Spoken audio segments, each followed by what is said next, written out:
72 থেকে 75-এর অপরাধগুলো আবার জিন্দা হয়ে উঠেছে।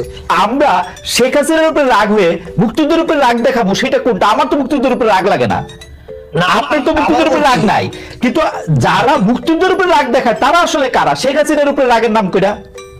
না, আমি আবার বলছি, শেখ মুজিবুর রহমানের উপরে রিয়াকশন দেখিয়েছে। আপনি যদি শেখ মুজিবুর রহমানের উপর রিয়াকশন দেখান, মুক্তিযুদ্ধের এগেইনস্টে আপনার কি?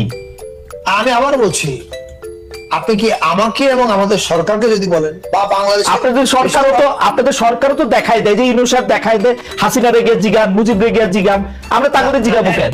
আমারও তো হাসিনার উপর অনেক রাগ, আমি তো জীবনে মুক্তিযুদ্ধের উপরে রাগ হইতে পারি না, শেখ মুজিবের উপরে 71 পর্যন্ত রাগ হইতে পারি না। তো না, তরফ থেকে যদি আপনি কোনো একটা কারণ দেখতেন যেটা মুক্তিযুদ্ধকে ডিসরিগার্ড, ডিজোন করার চেষ্টা করা হচ্ছে, তাহলে আপনি এই কথা বলতে পারতেন। হাসিনাকে জিজ্ঞেস করুন দিয়ে কি বোঝানো হচ্ছে? বোঝানো হচ্ছে, আপনি দেখেন ভাই, আপনি এটা কেন বুঝতেছেন না? আপনি যে হাসিনা যদি 2013-তে ইলেকশনে হেরে চলে যেতেন, কেউ কে গিয়ে শেখ মুজিবুর রহমানের মুরাল ভাঙতো।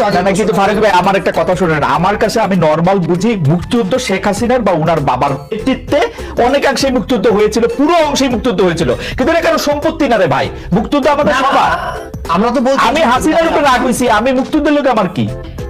আবার এখানে আমি পরিষ্কার করতে চাচ্ছি, যারা, আমিও না, আমরা তো জানি না কারা ওখানে আক্রমণ করেছেন, রাইট? কিন্তু আমি যেটা বোঝাতে যাচ্ছি, মানুষের ক্ষোভের প্রসঙ্গটা, ক্ষোভটা হাসিনা হয়ে শেখ মুজিব পর্যন্ত গিয়েছে, কারণ হাসিনা তো শেখ মুজিবকে ফ্যাসিবাদের ঢাল হিসেবে ব্যবহার করেছে। কিন্তু আমি মনে করি শেখ হাসিনাকে অন্যায় করে দাবির মুখে পালাই যায়ও এরপরও এটা ভাঙা উচিত হয় নাই। আপনি দেখেন, আমি আবার বলছি, দেখেন প্লিজ, আমার এটা বলেন না যে আমি বলছি এটা উচিত হয়েছে। আপনি যা বলছেন সেটা পরিষ্কার, আপনি বলছেন যে আপনি বলছেন আমি উচিত হয়নি, এই কথাটা সবসময় বলছি। আমি খুব নরম মনের মানুষ ভাই। বঙ্গবন্ধু এভিনিউর নাম পাল্টে শহীদ আবরার এভিনিউ করা হলো, খুব ভালো কাজ করছেন, এটা জিন্না এভিনিউ করে দেন, আরো ভালো। স্বাধীনতার দিবসের অনুষ্ঠান করার সময় মুক্তিযুদ্ধের মুরাল ঢেকে রাখা হয়েছে, জাতীয় জাদুঘরের মুক্তিযুদ্ধের গ্যালারি জুলাই স্টোরি ধারণ করে সংস্কারের উদ্যোগ নেওয়া হয়েছে। সোহরাওয়ার্দী উদ্যানে 7ই মার্চের ভাষণ তো দূরের কথা, পাকিস্তানিদের আত্মসমর্পণের দেয়ালচিত্রও থাকবে না। মুক্তিযুদ্ধের নেতাদের করা হবে সহযোগী মুক্তিযোদ্ধা। এসবের মাধ্যমে আসলে মুক্তিযুদ্ধের স্মৃতি, মুক্তিযুদ্ধের নিদর্শন তখনই দেখা যাবে যখন সেগুলি জুলাই স্পিরিট ধারণ করে সমন্বয় করা হবে। ইন্টারেস্টিং, তাই না? মানে মুক্তিযুদ্ধের স্মৃতিকে জুলাই স্পিরিটের সাথে ম্যাচ করতে হবে। আমি আপনার 2-4টা ঘটনাও বলি ভাই, তাহলে আপনি বুঝবেন। না, এটা হলো আমার আন্ডারস্ট্যান্ডিং।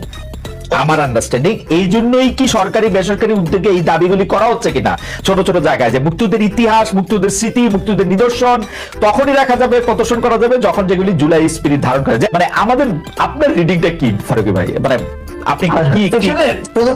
প্রথম কথা হচ্ছে, মুক্তিযুদ্ধ আসলে কেন হয়েছিল? মুক্তিযুদ্ধ হয়েছিল যে আমার দেশ আমি চালাবো আমার মতো করে, আমার দেশটা আরেকজন চালাবে না। কিন্তু গত 15 বছরে মানুষের মনে এই প্রশ্ন নানাভাবে এসছে যে বাংলাদেশটা কি বাংলাদেশ চালাচ্ছে না অন্য কেউ চালাচ্ছে। আপনাকে খেয়াল করে দিই, সুজাতা সিং 2013 ইলেকশনের সময় বলছে তোমাকে ইলেকশন আসতে হবে। What is the reason?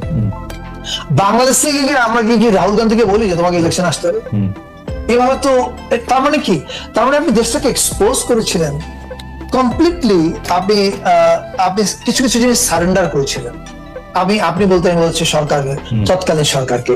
তো আপনি যখন একটা দেশের ফরেন মিনিস্টার এরকম বক্তৃতা দেয়নি, আমি মোদিজিকে বলে এসেছি ভারতকে, আওয়ামী লীগকে যেন ক্ষমতা রাখে, বলে আসেনি? প্র্যাকটিক্যালি তার চাকরিটাই তাই ছিল এবং পররাষ্ট্রমন্ত্রীদের চাকরি তাই থাকে।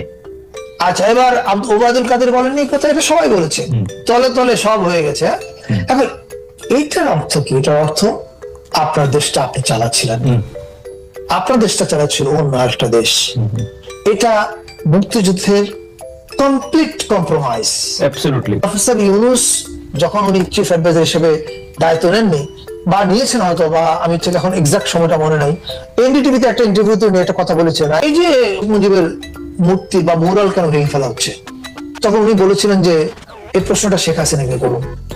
আমি মনে করি যে এটা শেখ হাসিনারও ভাবার এবং আওয়ামী লীগের প্রতি যারা সিম্পাথাইজ আছেন তাদেরও ভাবার প্রয়োজন আছে যে হাসিনার কোন পাপে শেখ মুজিবুর রহমানের 72 থেকে 75-এর অপরাধগুলো আবার জিন্দা হয়ে উঠেছে। আপনার এবং আপনার নানা ধরনের সিদ্ধান্ত এবং আচরণে বোঝা যায় যে আপনারা কোনো একটি পক্ষে মানে প্রান্তীয় মান দ্বারা প্রভাবিত হতে চান না। আপনারা এদিকে বা ওদিকে আপনাদেরকে মানে কোনো একটা কর্নারে কোনো একটা চরম ভাবাপন্ন জায়গায় আপনারা যেতে চান না, বরং মধ্য পন্থাটাই আপনারা মনে করেন সর্বোৎকৃষ্ট পন্থা। সেখানে সবাইকে একীভূত করা, সবাইকে একসাথে আনাও আপনাদের উদ্দেশ্যের মধ্যে একটা আমরা দেখতে পাই। আপনি কি ছোট করে একটু বলবেন যে এই জায়গায় আপনি কতটা সফল হবেন? বিশেষ করে আপনি কিছুদিন পরে আপনি পয়লা বৈশাখের অনুষ্ঠান করবেন, যেটা আপনি সবচেয়ে ইনক্লুসিভ অনুষ্ঠান আপনার করতে হবে, করবেন সেরকম দেখা যাচ্ছে। আপনি ঈদের অনুষ্ঠান করলেন, যেটা আসলে অনেক বছর পরে বাংলাদেশে আবার এত জাঁকজমক পরে পূর্ণভাবে ঈদ অনুষ্ঠান হলো, যেটা অনেকে বলছেন।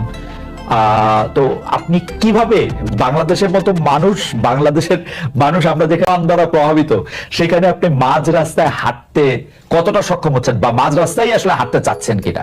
বাংলাদেশের মানুষ আসলে সবসময় মধ্যপন্থী। বাংলাদেশ মানুষ কোন ধরনের চরমপন্থা পছন্দ করে না। বাংলাদেশের মানুষকে আপনি যদি কোনো একটা এক্সট্রিম এন্ডে ঠেলে দিতে চান, তারা সেটা পছন্দ করে না। 5 আগস্টের ভাঙচুর দেখে, মানে আওয়ামী লীগ সরকার পালিয়ে যাওয়ার পর 5 আগস্টের ভাঙচুর দেখার পরে আমার মনে হয় আপনি হচ্ছেন অল্প কয়েকজন লোকের অন্যতম যিনি এইসব ভাঙচুরের প্রতিবাদ করছিলেন, এবং তিনি আপনি লিখেছিলেন যে শপথ নিয়ে মাননীয় প্রধান উপদেষ্টা প্রথম 32 নম্বরের বাড়িতে যাওয়া উচিত। কিন্তু আমরা কিন্তু দেখেছি যে সেই 32 নম্বর বাড়ি ভাঙা হয়েছে। আবার আমরা প্রফেসর আনু মাহমুদকে দেখলাম যে তিনি লিখছেন মৃত্যুর পর, মানে সঞ্জিতা খাতুন এবং 21 পদকপ্রাপ্ত লোকশিল্পী সুষমা দাসের মৃত্যুর পর লিখছেন, মৃত্যুর পর দুজনের কেউ কি রাষ্ট্রের সংস্কৃতি মন্ত্রণালয়ে কোনো কথা শুনেনি, কেউ কেউ বলেছেন ফারুকি এই মন্ত্রণালয়ের দায়িত্বে আছেন, তিনি একটি লাইন পর্যন্ত লিখলেন না। আপনি এটা কিভাবে দেখেন ফারুকি ভাই? মানে আচ্ছা, প্রথম দুইটা প্রসঙ্গে আসি। একটা হচ্ছে যে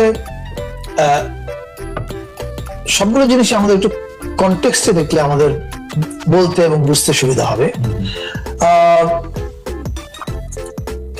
হাসিনা 16 বছর যে অত্যাচার করেছে মানুষের উপর, তারপরে যে পালিয়ে গেল ভারতে, পালিয়ে যাওয়ার পরে আমাদের সকল বিবেকবান মানুষের কাজই ছিল, আমরা জানি এরকম যখন দেখেন, এটা আপনাকে একটা সহজ কথা বলি, হাসিনা যদি ভোটে ক্ষমতা থেকে যেত তাহলে তো দিয়ে তাড়াতে হয়েছে, দুইটার কনটেক্সট আলাদা। যখন আপনাকে এরকম একটা অত্যাচারী শাসককে গণ আন্দোলনের মধ্য দিয়ে তাড়াতে হয়, তখন মানুষের মধ্যে ক্ষোভ পুঞ্জীভূত হয়, একটা ঝড় হয় ভেতরে, রাইট? এখন বিবেকবান মানুষদের কাজ এই ঝড়টাকে এবং ঝড়ের কারণকে শ্রদ্ধা জানিয়েও এটা বলা যে আসুন আমরা একটু সংযত হবার চেষ্টা করি। আপনি যদি বেগম খালেদা জিয়ার আহ্বানটা দেখেন, আপনি 17 বছর ওনার চেয়ে বেশি অত্যাচারিত কেউ হয়নি। আমরা তো আওয়ামী লীগের ভয়ে কি বলে কথা কম বলতাম, চেপে থাকতাম, বা একটা স্ট্যাটাস দিয়ে পরে আবার দুইটা স্ট্যাটাস দিয়ে ওটাকে থামাতে হতো, এরকম ভাবে আমরা চলেছি। আমরা নানা সময় দেখেছি যে সংখ্যা লঘুর ধর্ম আচরণ এবং সংখ্যা গুরুর ধর্ম আচরণ আকাশ আর পাতাল তফাৎ করে। আমরা এখানে আলাদা এটা নিয়ে কথা বলবো না। আমি ফেসবুকে অনেক আগে আমি একটা স্ট্যাটাস লিখেছিলাম যে পৃথিবীতে সবচেয়ে সকল সংকটের মূলে সব দেশে দেখবেন কিছু ভূমিকা। না, এটা আপনি বলছেন, এটা আমিও খেয়াল করছি। আমি শুধু আপনাকে একটা জিনিস খেয়াল করে দিই। ধরেন আমরা যে ভারতের সাথে খুবই নতজানু কূটনীতি করতাম, ভারতের কাছে আপনি যেটাকে বলছেন অনেক কিছু ওপেন করে দেওয়া হয়েছিল, রাষ্ট্রের নাম না বলে যেটা বলছেন, আমি এটা বলছি, সেই ব্যাপারে আমার কোনো রকম কোনো সন্দেহ নাই। এখন আমার রাগ ভারতের উপর, সেই জন্য আমি আবার যখন তারেক রহমানকে কোট করি, ধরো তারেক রহমান বলছেন যে এই মানে বিএনপির যে ভাইস চেয়ারম্যান, যে 15 বছর ধরে দেখতাম খালি ইন্ডিয়ান শিল্পী এখান দিয়ে আসে সেখান দিয়ে আসে, এরা আসছে 4 মাস না 5 মাস হয়েছে খালি পাকিস্তানি শিল্পী আসে। কারণ কি? 4 গুণ 5 গুণ 6 গুণ টাকা দিয়ে